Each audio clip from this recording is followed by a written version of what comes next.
متابعة شرح الأمر إلبيز.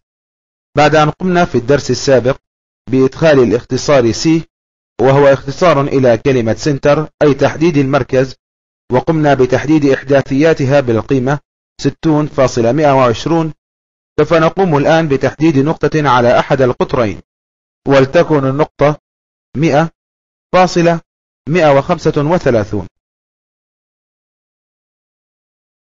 ثم بعدها نقوم بإدخال إحداثيات وطول نصف القطر الآخر، وليكن القيمة 60. تم رسم القطع الناقص اعتمادا على القيم المعطاة سابقا كما مر معنا.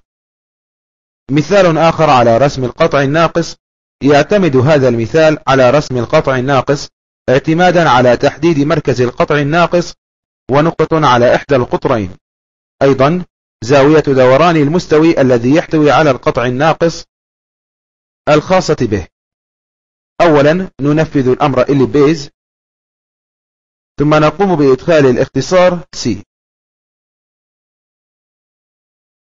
نقوم هنا بإدخال إحداثيات نقطة المركز، ولتكن بطريقة الماوس كما هو ظاهر أمامنا من شاشة المشهد، ثم إدخال إحداثيات النقطة التي تقع على إحدى القطرين. نقوم بعدها بإدخال الاختصار الخاص بالأمر الثانوي روتيشن.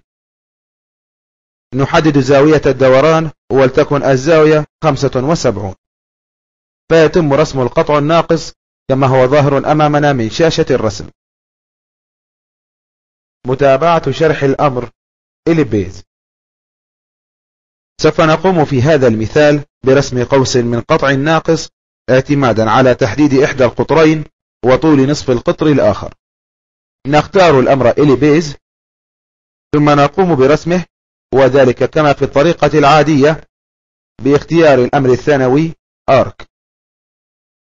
اختصار هذا الأمر وهو حرف الA، ثم الضغط على الزر Enter. نقوم هنا بإدخال إحداثيات نقطة البداية ونقطة النهاية للقطر الأكبر، ثم إدخال إحداثيات وطول نصف القطر الأصغر.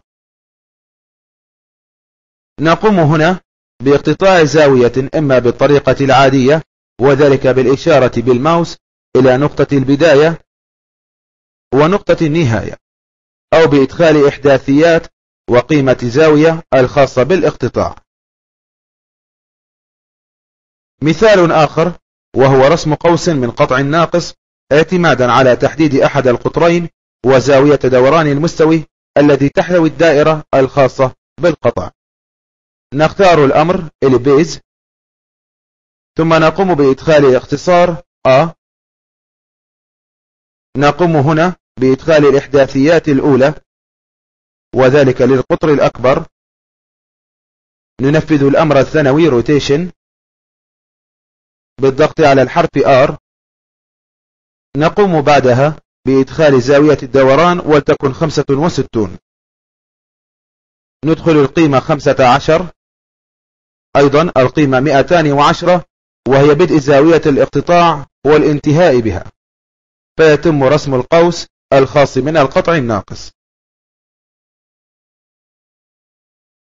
البلوكات أو الأمر الرئيسي بلوكس هي عناصر يتكرر استخدامها ضمن الرسومات المنشأة، فبدلا من إعادة رسمها يمكن تخزينها على شكل بلوك، ثم نقوم بإدراجها في أي مكان نريده.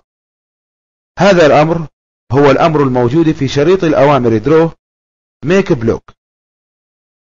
لشرح مثال واضح وعملي على هذا الأمر نقوم بالخطوات التالية. أولا نقوم برسم دائرة باختيار الأمر الخاص بها سيركل، ثم نقوم بوضع إحداثيات المركز، ولتكن 0.0. ندخل إحداثيات القطر، وليكن 1. تم هنا رسم دائرة نصف قطرها 1. نقوم بتنفيذ الأمر لاين، ثم نقوم بإدخال الإحداثيات التالية. أولا 1.0، ثم 6.0، 4.1، 4.-1، 6.0 ثم نضغط على انتر لإنهاء الأمر. تم رسم مستقيم له في رأسه سهم. نقوم بتنفيذ أمر بلوك واختصاره حرف البي. تظهر لدينا نافذة بلوك ديفينيشن وهي تعريف البلوك. لرسم الخطوات الصحيحة واتباعها للتقيد بعملية إدخال الصحيح للبلوك نقوم بما يلي.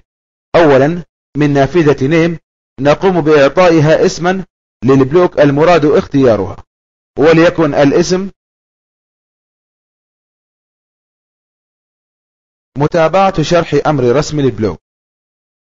من النافذة الخاصة بأوامر إدخال الإحداثيات الخاصة بالبلوك من القسم نيم قمنا بإدخال اسم للمجموعات المختارة والعناصر المرسومة على شاشة المشهد.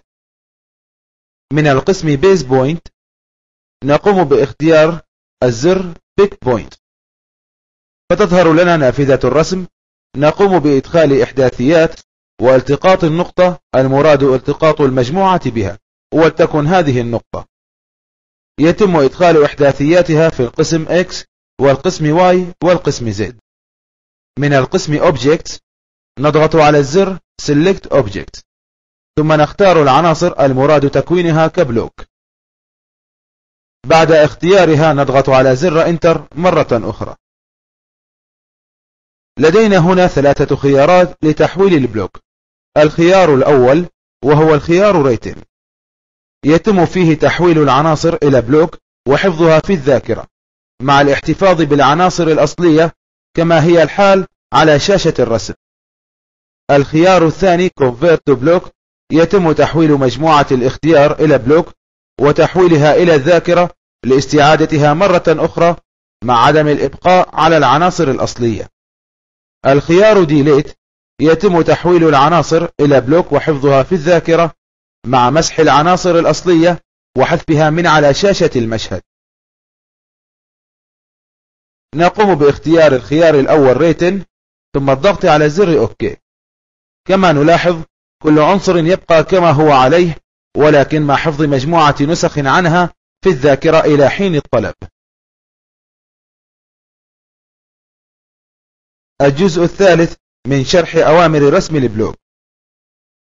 بعد أن قمنا باختيار مجموعة العناصر في الدرس السابق نقوم هنا بتفعيل الأمر بلوك مرة أخرى. من نافذة اختيار البلوك نضع اسما جديدا لهذه العناصر ثم نقوم بالتقاط نقطة التقاط خاصة بها، ولتكن هذه النقطة. يتم إدخال إحداثياتها في القسم X و Y و Z. نختار مجموعة العناصر المراد تحويلها إلى بلوك ثم نضغط على الزر Enter. يتم تحديد عدد العناصر المختارة من هذه النافذة. الخيار Convert to Block بعد اختياره كما قلنا سابقا يقوم بتحويل مجموعة العناصر المختارة إلى بلوك وعدم الحفاظ على العناصر الأصلية. نضغط على الزر OK ونشاهد النتيجة. باختيار مجموعة العناصر يتم اختيارها بشكل كلي. بالعودة مرة أخرى إلى نافذة Make Block وإعطاء اسم جديد ثم الضغط على زر Pick Point والتقاط نقطة التقاط. نختار الخيار الثالث Delete ونختار مجموعة العناصر ثم نضغط على Enter. يتم تحديد عدد العناصر وذلك ضمن الخيار Delete. نضغط على الزر OK ونشاهد النتيجة.